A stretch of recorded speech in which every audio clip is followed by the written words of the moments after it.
সুপ্রাচীন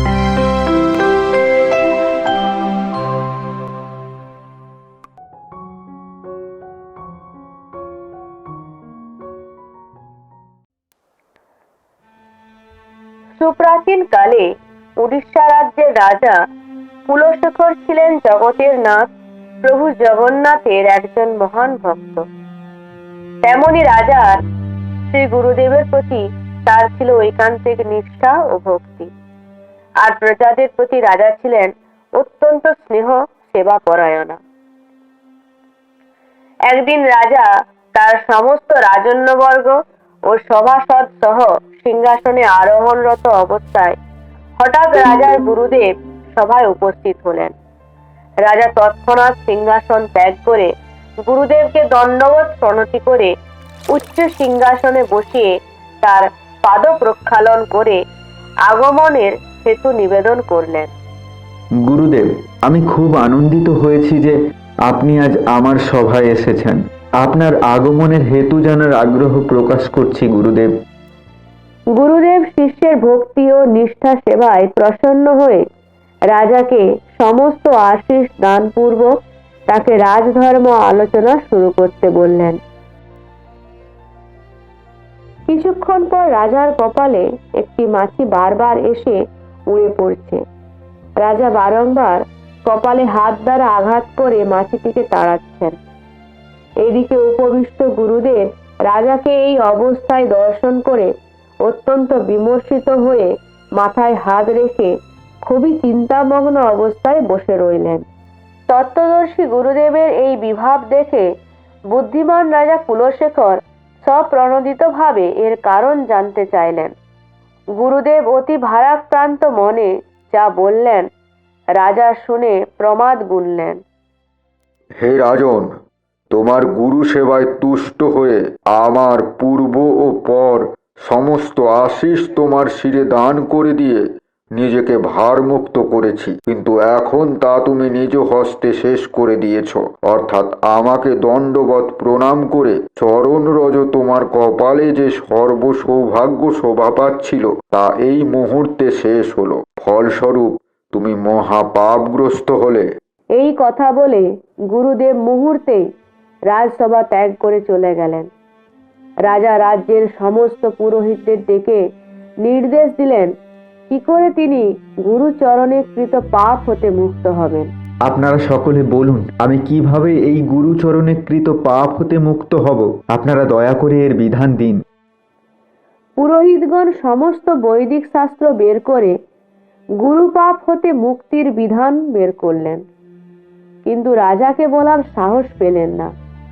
অবশেষে রাজার হুমকিতে পুরোহিতগণ সেই বিধানের কথা বললেন। হে রাজন, এই ভয়ঙ্কর গুরুপাপ হতে মুক্তির উপায় হলো আপনার সমপরিমাণ দৈর্ঘ্য প্রস্থের অগ্নিতে দাহ্য করা একটি অতি উত্তপ্ত তাম্রপাত্রে সাষ্টাঙ্গে 108 বার প্রণতি নিবেদন করতে হবে। এই একমাত্র গুরু পাপের অপরাধ হতে বিমুক্ত হওয়ার শাস্ত্রীয় বিধান। এই কথা শুনে রাজা খুবই আনন্দিত হলেন, কেননা গুরু পাপ হতে মুক্তির বিধান তিনি খুঁজে পেলেন। রাজা মুহূর্তেই সবাইকে নির্দেশ দিলেন শীঘ্রই তাম্রপাত্র নির্মাণের। শীঘ্রই আমার সমান একটি তাম্রপাত্র নির্মাণ করার আদেশ করছি আমি। কিন্তু রাজন্যবর্গ সহ রাজ্যের সমস্ত প্রজাদের অনুরোধ উপেক্ষা করে রাজা জগৎপতি জগন্নাথের অনুধ্যান করে মনকে পূর্ণরূপে স্থির করলেন। রাজার প্রতিজ্ঞায় অটল দেখে প্রজাগণ রাজা হারানোর শোকে কাঁদতে কাঁদতে হায় হায় করতে লাগলো। যথারীতি তাম্রপাত্র এনে চুল্লি তৈরি করে তার উপর পাত্র রাখা হলো। তারপর হোম যজ্ঞাদি করে চুল্লিতে আগুন দেয়া হলো। তাম্রপাত্র ভয়ানক উত্তপ্ত হলো, এমনকি অগ্নিময় হলো যে জলসিক্ত কাঠ মুহূর্তেই ছাই হলো। অতঃপর রাজা উপবাসব্রত অবস্থায় তাম্রপাত্রের সম্মুখে হাজির হলেন। সে এক অভূতপূর্ব দৃশ্য, যা কেউ সহ্য করতে পারে না। প্রজারা সকলেই ক্রন্দনরত। রাজা এই ভয়ানক উত্তপ্ত তাম্রপাত্র সম্মুখে উপবেশন করে গুরু মন্ত্র জপ করে জগতের নাথ জগন্নাথ দেবের অনুধান করতে করতে নিজ মন প্রভুর পদচরণে সমর্পণ করে তার দিব্য নাম স্মরণে গেলেন।